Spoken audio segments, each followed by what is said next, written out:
Hi, everybody. Welcome back to the Blueberry Pediatrics Podcast. I am joined here for our third roundtable with awesome doctors on the Blueberry team. We are going to talk about screen time. I know one of our favorite topics as parents, especially with, I was going to say young kids, but all kids. So let's go around introducing ourselves. So I'm Lyndsey Garbi, as I said, Chief Medical Officer, Blueberry Pediatrics, pediatrician and neonatologist. Kristen, you want to go next? Sure. I'm Kristen Borchetta. I'm a senior lead physician at Blueberry, and I am a general pediatrician in Florida. Monica. Hi, I'm Monica Davern. I'm a board certified pediatrician at Blueberry. And Allison. Hi there, I'm Allison Payne. I'm a board certified pediatrician at Blueberry. Awesome. Thank you, everyone. All right. So why is this so important? I probably don't need to explain this to parents if you're watching this, but excessive screen time has been associated with negative developmental and behavioral outcomes. There probably are ways to mitigate and monitor properly because we live in the world and TVs are available and screens are available. So we just have to figure out a way to do this as positively and healthy as possible.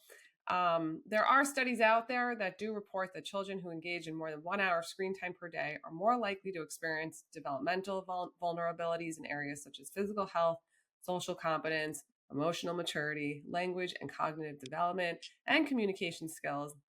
Another study reported that children with higher screen time had an increased likelihood of behavioral problems, delayed developmental milestones, and poorer vocabulary acquisition. This is not all kids who watch screens at all. It's just studies that are out there showing the negative implications and negative results after kids are exposed to screens. So let's dive in. We could talk about personal experiences, personal anecdotes. Dr. Monica Davern, do you want to give us a little insight into what it's like for you with kids? Yeah, so my kids are little still. So thankfully, this is a little bit down the road for us, although it isn't because they still have friends that already have smartphones at age 5.5 or 6, which just blows my mind. But so I think your kids are not doing screen time yet, even? They do screen time, but it's very limited and very judiciously limited, I would say. But the way that I sort of frame this in my mind is they can have screen time, but the point of all this is to sort of teach our kids that reality is a better place to be than anywhere else. And that is really hard. I mean, we went to Best Buy to go look for a new washing machine. And of course they immediately find the Nintendo Switch and think it's the most amazing thing on earth and start asking for one and want to play the games. And it's you just have to say no. I feel like the more times I say no, the more they get used to hearing it, and it makes it a little bit easier. But it's an uphill battle. I mean, and I think the thing is that this, all this technology that kids are exposed to is so ubiquitous and it's just advancing so quickly.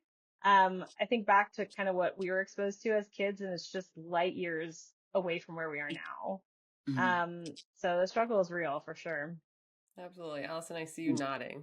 Yes, absolutely. Yeah, I have a 5-year-old and an 8-year-old. So I get the whole screen time, Mom. I'm like, no. I mean, in our household, we definitely do screen time. We try to do nothing Monday through Friday. And then maybe Saturday and Sunday we'll do a movie or something like that. And so and they look forward to it. They're really excited. We pop popcorn at great times. And so, I mean, it is everywhere. And even for Christmas presents, everyone's like, hey, I remember my kids were young and a family member was like, I really want to get them an iPad. And I said, no, thank you. And so even people wanting to help you or support you or, support your kids, they think, oh, getting them an iPad or getting them a little smartphone would be really nice. And I was just like, they're not at that age. We have a travel iPad. And so they only get the iPad when we travel, and they get excited. I feel like sadly enough, if you always have screen time, there's a lot of negatives, of course, to screen time, but if you always have it around, it's just common day. It's not exciting anymore. I love that you have an iPad, but it's a travel iPad. Honestly, it's the judicious use. It's smart. That's what we do too. It's if they don't get it at all ever, and then all of a sudden you put them on a plane and you're like, you can have as much screen time as you want. Everyone is happy. Kids are happy. Right. I'm happy. And it's okay, we're off the plane, turn it off, let's go. And I don't know, that is our strategy too, Allison. We have tablets that are almost exclusively for travel, usually on a plane. Yeah, well, but I it was is going to say tough. there's another aspect to this of it's like a break for parents to be able to like Mhm. catch a breath, especially Yes. you know, on the weekends or whatever. I don't know, all times. It's just Mhm. it Mhm. is. I hate saying this, it's a babysitter, but having to occupy No. kids all the time is really hard. Let's get real. Yeah, it Yeah, is. it is hard. Yeah. We do weeks too. Like when our kids get in trouble, we'll take away screens for an entire week. Maybe Mhm. we're too harsh Wow. on them.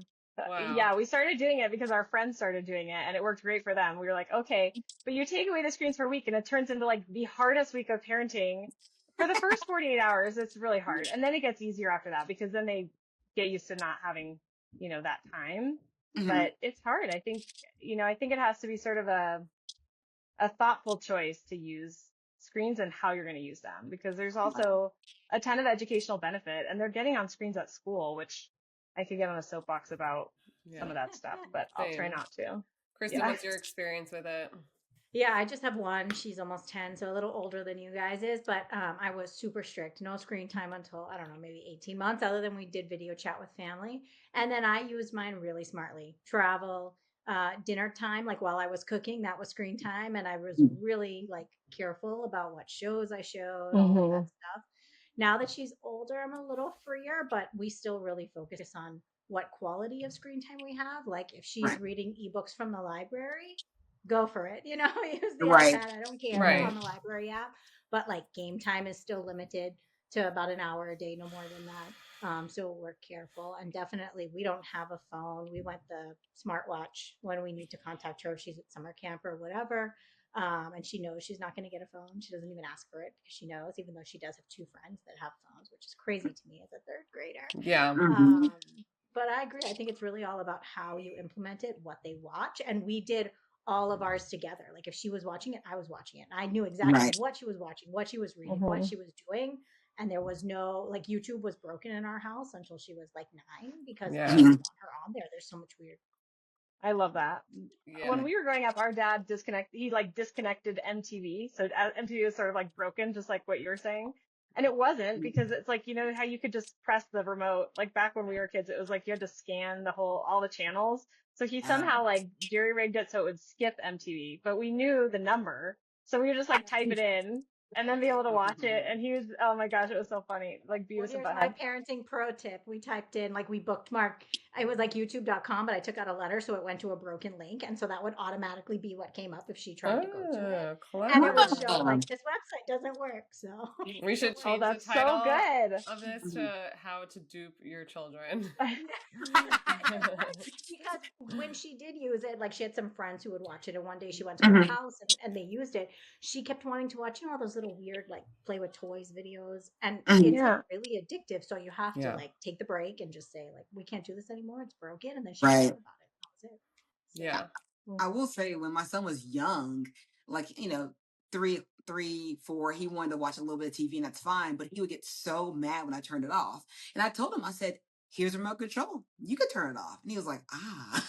And so that made the process a lot easier for us because, he would just throw a conundrum, a fit. And I was like, but I was like, mommy could do it or you could do it. He loved doing it himself. So I think also too, like giving them a little bit of autonomy with that, but he also knew we weren't going to watch TV all day long. It was going to be, 30 minutes here and there. So, but yeah, there's different strategies, right? You could totally dupe them a little bit, but I don't know why, but we haven't really done YouTube. It's just not. Don't do I guess it. because you don't. Yeah, YouTube is TV. so dangerous. There's a separate YouTube kids but YouTube, the regular one, is so horrible, and it's just because one video leads to the next, and it's not just the attention span, it's the content. I will tell you, my kids, my son is 8 and he is like obsessed with screens and especially Roblox and his iPad stuff. But he found there are videos like Bluey that it's like you see the cartoon Bluey, but then what they're talking about and the plot is like something really vulgar and terrible. And like they don't even realize, they don't even know what's going on, but it gets in, like some things get in and he says something appropriate and he's like, Bluey taught me I had no idea. Oh my God. Yeah, it's so horrible. Anyway, It's let's horrible. talk about You lose all control. That's the thing. You are relinquishing control when you turn on Bluetooth and walk, or Bluetooth, when you turn on YouTube and walk away. And I could tell you, so my experience before Blueberry was all in the ER. And I think like one of the most intense things that we would deal with was all of the mental health crises that would come through the door. And it's a good percentage of the kids. I mean, a lot of them are there for like 48, 72 hours boarding in the ER, which means they're like just sitting there. A lot of times their parents aren't even there. And they're being evaluated for these mental health crises where they're a danger to themselves or somebody else for, you know, suicidality, homicidality, really intense, horrible things with kids that are way younger than you would expect them to be. And one of our therapists in the ER, one of her triage questions for the kids that would come in crisis was to immediately have them open their phone and show her the average screen time on their phone. And she said for kids in crisis, it was incredibly rare for her to find a kid whose screen time average was less than 9 hours a day. And to me, that is insane. Like when I work a 9-hour day shift, I'm exhausted. Like I'm tired. It's all of your waking hours. I mean, this is like during school and when they're supposed to be doing other things and activities. Like to me, it was just like mind boggling. And I think that's one of the reasons that we are so strict at our house. We do love the real Bluey on Disney Plus because the episodes are only 6 minutes long. But yeah, I think like limiting it as much as possible because it's only getting easier for them to access and it's only becoming more like ubiquitous everywhere. So it's, you know, the fight is worth fighting for sure. Yes. So the American Academy of Pediatrics recommends that kids under 18 months avoid screen completely aside from video chatting. They actually changed this from when it started out, when it just, I think reality seeped in too. But video chatting like with grandparents is such a wonderful thing and it's logical. Like that's great. For kids aged 18 to 24 months, parents, this is per their recommendations, parents should choose high quality programming and watch it with their children to help them understand what they're seeing. I will say like that to me, if I'm like Kristen, like cooking dinner, I'm not, actually you said you watched with them, but I'm not always able to watch in the same room. Yeah. I'm not always able to watch. There are certainly shows that I trust are going to be fine. I think PBS is phenomenal. That they have such great stuff there. I mean, like Sesame Street is the stuff that we grew up on, and now there's more animated versions of things that are just great. Oh my God, what's the animated with the bear? The author? No, or no. the bear? Or the dog? What is he? Bear Clifford? No, Clifford?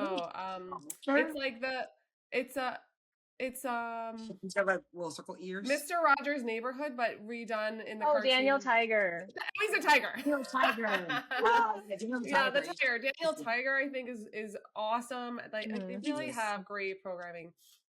Yeah, anyway, and that's another good Magic School Bus. So for kids age 2 to 5 years old, again, per the AAP, screen time should be limited to 1 to 2 hours per day of high quality programs with parents co-viewing to help children understand and apply what they see to the world around them. Again, that makes a lot of sense. Not always so realistic. I think trustful shows are great.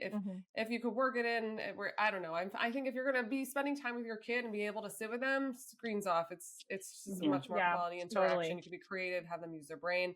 But you know, if you can't, it's more important like the first time they watch something or the first time they read a series. Like for me, I always make sure I see that first one so I know exactly what they're getting into, and then subsequent episodes, if I'm like confident like you, I'm not going to watch them all, you know. So well, I was just going to say, I think it just takes so much thought and so much intention because I'd be remiss if I didn't talk about screens at the dinner table, right? I mean, I think that it's hard to use these tools to your advantage as a parent when you're trying to multitask and get things done and you don't want your kids to try and kill each other while you're cooking pasta or whatever you're doing. Right. I live that reality every night, just for everybody out there listening. So I would say though, like when screen time begins to replace that quality family time, I think is when we really need to start and pause because like dinner time specifically, I feel like it's such an important like family moment every day. And I can't tell you how many families just put their kids on their tablets and eat their dinner with their partner. And I think it's just, I don't know. I feel like I think it's something worth bringing up and talking about. I took my kids to the Olive Garden the other day and they have tablets there at the tables now. So you can't do any, and you have to order from the tablet. So like it's a forced interaction. You can't, then you have waiters. I'm like, I'm not coming back. I'm not going to do this for a while. But anyway, yeah, I think that it's hard. Like sharing it and doing it as something that you can do together is one thing. But I think like the trouble is when we get into this place where we're just like, okay, I want my kid to be compliant with whatever I'm doing, so I'm going to give them a tablet.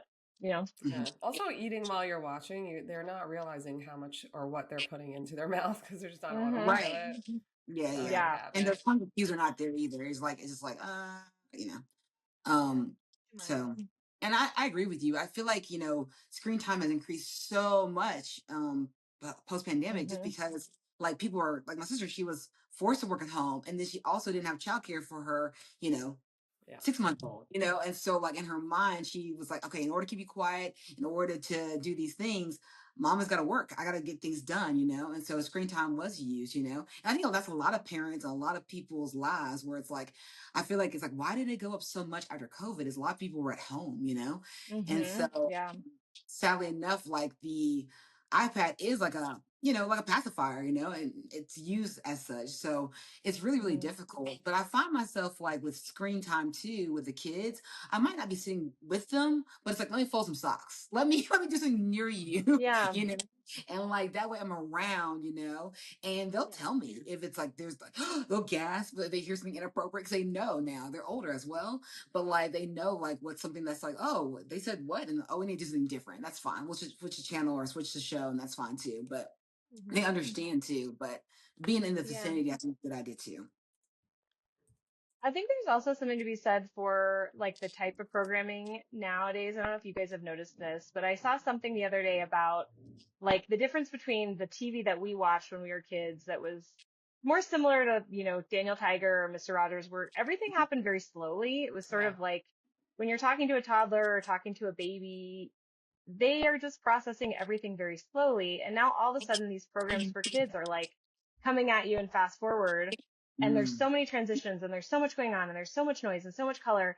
And there's actually studies to show that when you turn those off, kids are actually hyperstimulated and they're more likely to be in this fight or flight, which is why they get really mad when you turn it off.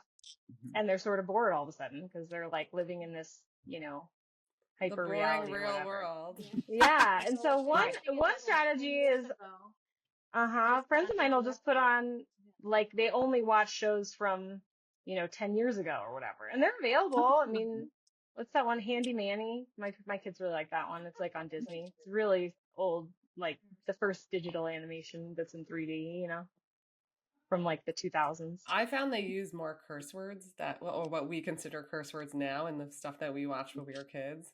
Right. Oh, yeah. Which is funny. But whatever. You got to pick your battles here and like. It's like they're more woke in some ways. And then like in other ways, you're just like, wait, what? How is this appropriate for a kid? Right. It's also confusing because there's so many cartoons now that are like meant for adults. And if you're not paying attention to that, like it's easy for your kids to stumble into like Family Guy and watch it. And it's extremely appropriate for young kids, you know, so you really do have to be careful about what they walk into because they don't always realize, you know, it's animated. So they're like, okay, great. Let's watch this show. Yeah. So takeaways so far are, we know the limitations based on the AAP. Under 18 months, no screen time, 18 to 24, high quality programming, 2 to 5, limit to 1 to 2 hours. And then it seems like overall we are saying limit as much as possible and really monitor what they're watching. I will add on, I have an 8-year-old boy who loves to play the games on Roblox. They're violent. They're very violent. And there are ones that are worse than others, but the way it's just so upsetting. I will admit, like, I've failed to censor some of those because all of his friends are playing it. And then they'll FaceTime, not be face-to-face, but they'll have the audio. So they're playing together, which in some senses is nice. Like they're being social, but they're playing together on these like really, I don't know, these games that I don't really love. So I think one of the tactics I use is to talk through why I don't like it, how it's violent. So my son is very aware that this is violent, mommy doesn't like it, and then separate that from reality. Like when you die, you don't respawn in real life. Like there's repercussions. We're not like bombs, guns. These are not small things that we take for granted. We talk about it. Mm-hmm. Yeah, Yeah. we haven't entered in those type of video games yet, but like I feel like it's coming, so that's good to know. But also too, like, I mean, they also make my son loves Prodigy. It's a math game, and he like My loves daughter it. loves that game. And I'm like, okay. And like it's like you're learning and you do math problems to like beat the enemy, and create weapons. And so it's kind of cool how like there's also like other interactions too, where it's like they can be learning, but they're like secretly learning and they like it. So I mean, I'm like, you want to play Prodigy today? And he's like, yeah. That's awesome. That's great. We also have a Nintendo Switch that when my brother gave it to us as a gift, I was horrified. I was like, no, we're not ready for this yet. But it ended up being really fun. Like until she was older, we only played it as a family. So we did Mario Kart battles and we would talk to each other. And I felt like that made it like a little bit more of an easy transition because it was screen time, but time at the same time. Yeah. On a rainy day or whatever, for some reason we couldn't go out and do anything. So yeah.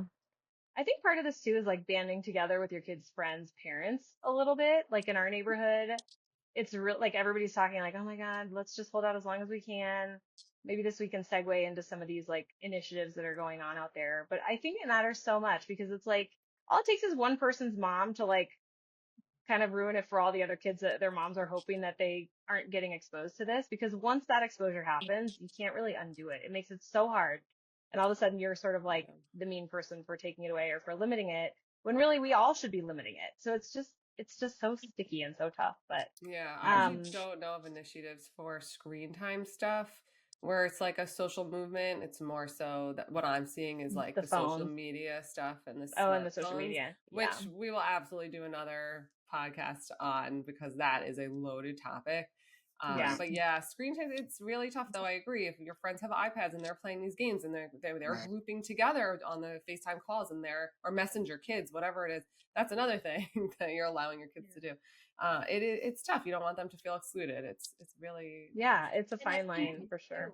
I think there's so many parents that have like real screen time addiction. If your kid sees you on your phone 24/7. Great point. Totally.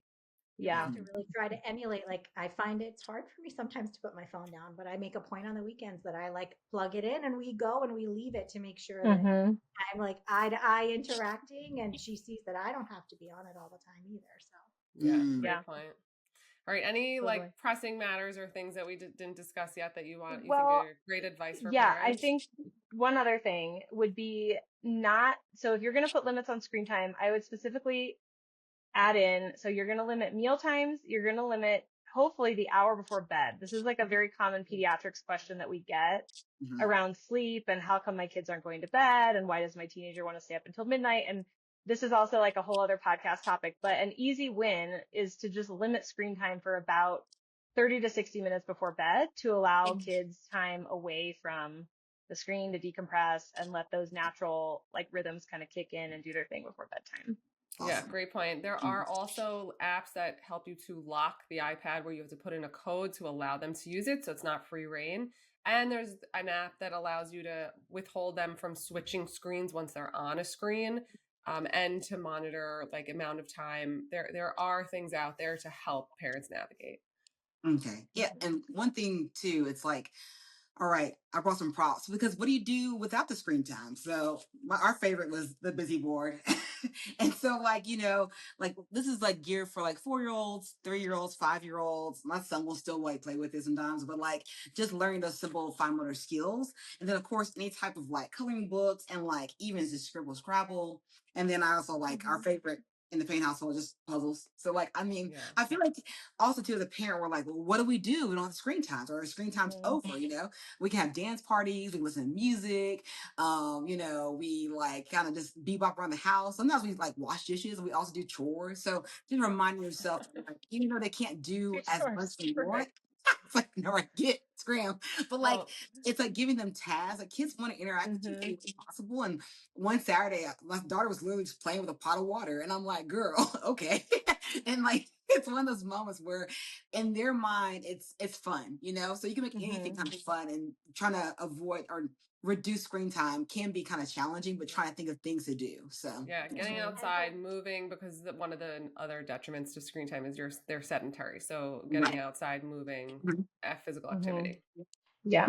And even Totally. for older kids, like, and parents, I mean, like we brought up earlier, there are a lot of parents who are busy. They're working from home, they're doing stuff, and they can't go with their kids and do things and be outside. But there are so many other, even electronic things that you can do that aren't screen time. Like we used to do tons of, Amazon has a story time where your kid can verbally tell it what type of stories it wants, but there's no images. They just sit there and listen. They have like an animal workout where it has you like emulate movements of different bugs and animals. Cool. There's podcasts that are full of stories for kids. Like there are kids audiobooks. There are so many other things you can do if you can't be on top of them, that they don't have to be watching something. Yeah, love that. We recently this has been like the best like secret that a friend of ours told us about. So we bought the Harry Potter books. They come illustrated, but the one that we found was through a website called Story Arts. That's so cool because they're not just illustrated, but they have like pop out interactive pages that are so beautiful and super intricate. And like, the letter for Harry that comes is like a whole fold out letter that you can actually like read and then put back. And it's been so much fun. Like after school, we just kind of chill. I'll read with them. My kids are 5 and 3. So like I'm shocked that they actually will sit through Harry Potter, but we're on the second one already. And like, it's become such a fun thing to do before bed and after school that they like we watch the movies once we've made it all the way through a book. And so you don't have to abandon the screen completely, but like I won't let them watch the movie until we've actually read the story. And, we're kind of cruising faster than I thought. So we might have to like pause these because I think the movies get dark. Like I heard they get scarier. Yeah, but so far so good. All right, great. All right. Thanks everybody. This has been great. Definitely a nuanced topic. Thank you all to all our guests who watched. Please be sure to like and subscribe, and you can find our podcast at all places that they are available. Thanks everyone. Thank you. Bye. Bye. Thank you all for tuning in to today's episode. Be sure to subscribe to the show for more episodes. And if you love the show, if you haven't already, please be sure to leave us a 5-star review.